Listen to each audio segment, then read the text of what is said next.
What's happening? Welcome back to another episode. And today we're going to talk quickly and briefly about how the Bible showed me how to be successful. I found a scripture in the Bible that had been quoted many times, read in the church many times, that I believe many people overlooked. I'm going to share that scripture with you. But we're going to talk about success today, what success really is, and then really how the Bible showed me how to be successful. So let's jump right into this. I grew up a Christian. I grew up in the church. And so the Bible is one of these tools that we use in order to understand who God is. Like that's what the Bible is all about. Because when you read the Bible, when you understand the Bible, when you study the Bible, and when you apply the Bible, then we become more like God. But we're already like God, right? Right? We're already technically like God. So what is success? I'm going to read what Google told me success is, and then I'm going to share with you what one of my mentors really helped me to understand many years ago, Dr. Miles Marro. Google says success is a subjective concept that can have different meanings for different people. It can be applied in life. It can be applied to life in general or specific tasks and can be related to many aspects of life. All right. So there's a bunch of things. And then lastly, here's what it says. It's that success can also be viewed as a journey that helps develop the skills and resources you need to thrive. So when you think about success, success is a journey. Success is subjective. But let's talk about what success really is. And success from my mentor who really helped me, Dr. Miles Marro. If you don't know who he is, go check him out on YouTube. He's got some really amazing content. He says success is developing yourself, right? You have to develop yourself to be deployed for the purpose for which your life has been created. Now, I'm paraphrasing him. That's what I understood. I was like, wow, developing myself for the purpose. Developing. Now, here's the thing. When you develop yourself for the purpose, when you develop yourself to be deployed into where God has sent you, I can tell you something's going to happen. I was sharing something with somebody yesterday. I says, that's when you get the dollars.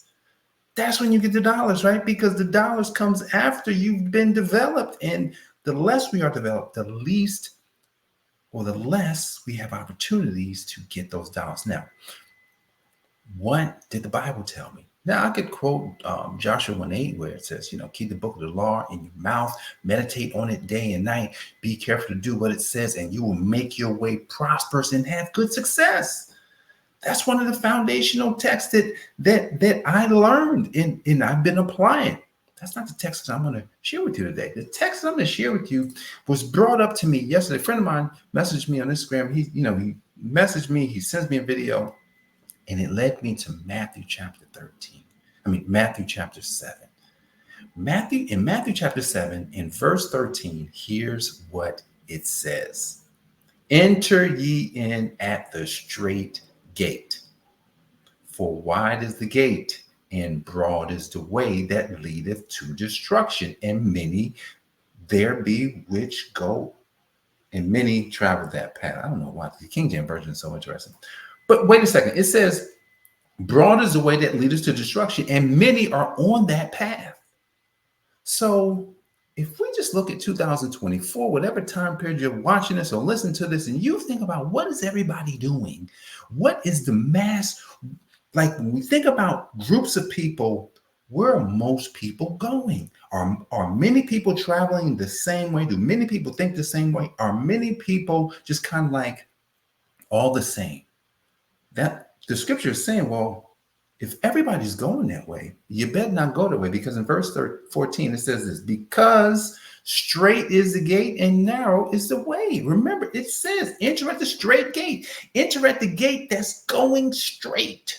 Enter at the gate that is narrow. You're going to have to squeeze through, because there's not going to be room enough for us to take everything with us. We've got to shed ourselves of things that's not developing us for our purpose. We've got to shed ourselves of things that's not going to deploy us into where the purpose is sending us. Like we have to just let it all go. And if we go down the straight path, that straight path is going to lead us somewhere. It says it leads you to life.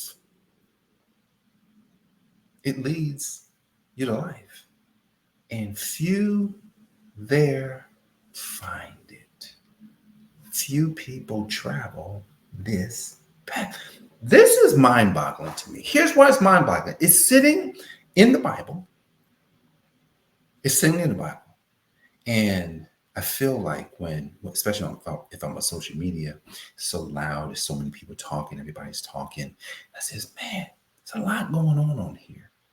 And how could one focus on the straight and narrow path if you just listen to everything? You can't focus. So in Matthew 7 verse 13 and 14, it really tells us, look, if everybody's going the direction, don't go that way. I'm going to give you another depiction of this, wherein some years ago, I left my job back in 2002. I didn't leave it. They left me. They laid me off, told me, bye, we don't have a job for you. So in 2001. So in 2002, when I started the business, one of the things that I noticed if I was ever out in the mornings is everyone's going in the same direction. But one day I was coming back from someplace early in the morning. It was rush hour, but I was going against traffic. And that's when it hit me. I says, wow, everybody's going in the same direction in the mornings. Like, why is there a limited amount of people on this side of the road wherein everybody's on that side of the road? I said, I thank God that I'm on the path that most people aren't traveling. Now, today, there's more people in entrepreneurship, but still, a lot of people are afraid of it. Here's what I can tell you. Straight is the gate and narrow is the way that leads to life. You know, I think I wrote something down this morning, and it said this: there's one road to success. Just one. The reason why there's one road is that we all have one purpose. You don't have multiple purposes. We don't have multiple reasons for our life. Like our life was created for one reason. That doesn't mean you don't do multiple things. It's just your life was created for a specific purpose or specific reason. And with it being one road to success, how does one get there? Now, this particular passage in Matthew, it doesn't really tell you how. It just tells you what. It tells you what it looks like. It's narrow, it's straight.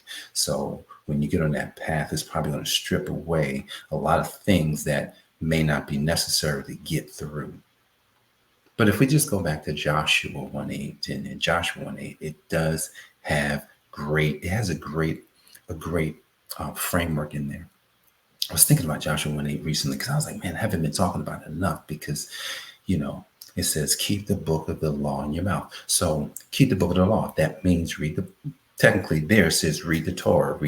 Read those books that have been written for you that helps you to understand exactly what you should be doing. And then it will lead you to why you were here.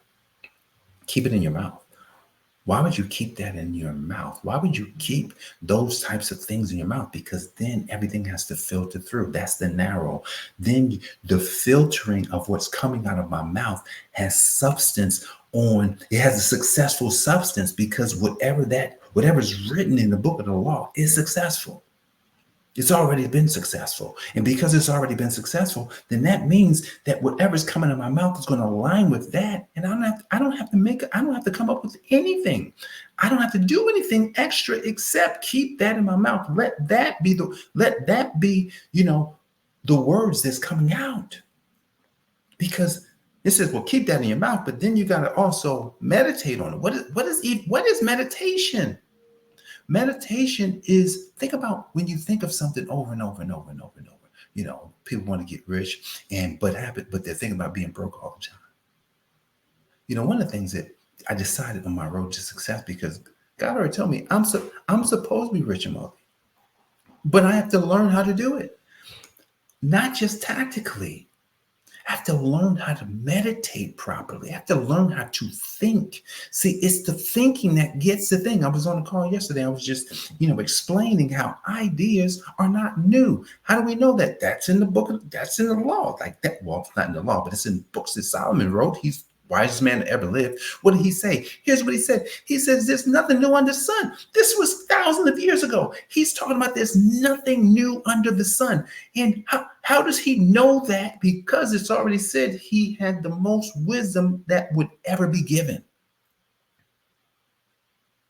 Nothing new under the sun. So that means ideas are floating around. So that means that when I'm meditating and I align myself with the word, I align myself with the right information that gives me the right ideas so that whatever I'm thinking about, right? Whatever I'm thinking about is helping me to grow, because then what comes out of my mouth aligns with these ideas that I've been meditating on day and night. Oh, it doesn't end there, because yes, I'm talking. Yes, I'm thinking. And these two things here are the highest level of values. Learned this from Dr. Myron Golden. And imagination, thinking, is the highest level of value. That's where millionaires and billionaires are made, at the thinking level. So imagine if I learned how to think at the highest level by aligning myself. But here's the thing. We have to be able to communicate that. That's why keep the book of the law, keep the things in your mouth that aligns with those ideas. So here it is. These two levels are the highest level, and you can make millions and billions of dollars on this level. But here's the thing. Something still has to get done. See, if you don't do anything, then you can't have what it is that you've created. So in that last part of Joshua 1:8, it says, be careful to do what it says. So I thought about it. I talked about it, but then I have to be about it and do it. Do what it says. Now that I'm on that narrow path, you make your way prosperous, and you will have good success. This is what the Bible showed me about being successful. And I hope today that you gain the understanding. Can't gain the wisdom yet, but you gain the understanding, the knowledge of these two texts used together, the understandings and the wisdoms behind them, that you can then implement being successful by going the narrow way.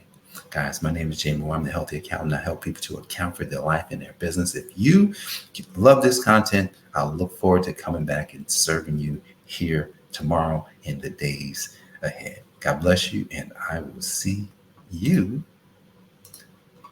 on the next episode. Peace. This has been the Account for Your Life podcast with your host, the Healthy Accountant himself, Jay Moore. Until next time, make it a great day.